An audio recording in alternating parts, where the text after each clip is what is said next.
夏天咁熱，一於帶你哋去只有22度嘅嶺南良都新豐避下暑啦！Hello， 大家好，我係大韓假期導遊龍仔。今個夏季大韓假期精心安排2晚 hea 住嶺南同異世界，仲有星空玻璃戶外泡池房，晚晚都睇住星星瞓覺。跟實我3日2夜一齊出發啦！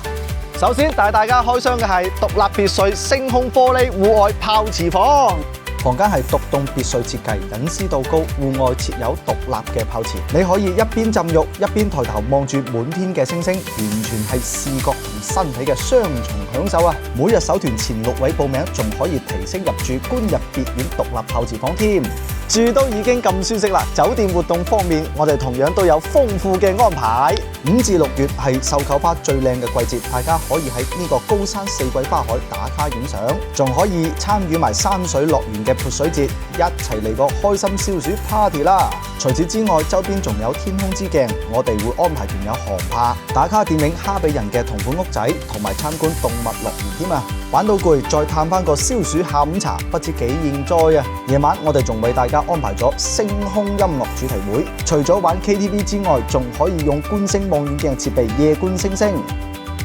食嘅方面，我哋同樣都精心安排全港獨家黑松露脆皮燒鵝私廚宴。首先係黑松露脆皮燒鵝，皮脆肉嫩，香味濃郁，嫩鹹雞，雞皮爽脆，雞肉嫩滑，蒜蓉開邊蒸基圍蝦，陳皮老菜脯蒸金槍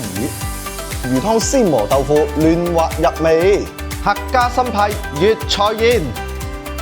，5指毛肚燉龍骨湯，原味白切雞，金牌燒鵝，紅運金牌豬手，荔枝鮮蝦球，養生黑豆腐，黑椒牛肉粒，特色蒸大鱸魚。我哋呢款行程嘅所有午餐同埋晚餐都會提供汽水放題同埋啤酒俾大家。另外，我哋都貼心安排咗大韓妹風扇仔同埋冰涼貼俾各位貴賓，等大家隨時隨地有涼浸浸嘅感受。咁正嘅行程，你點可以錯過啊？快啲報名嚟新豐避暑啦！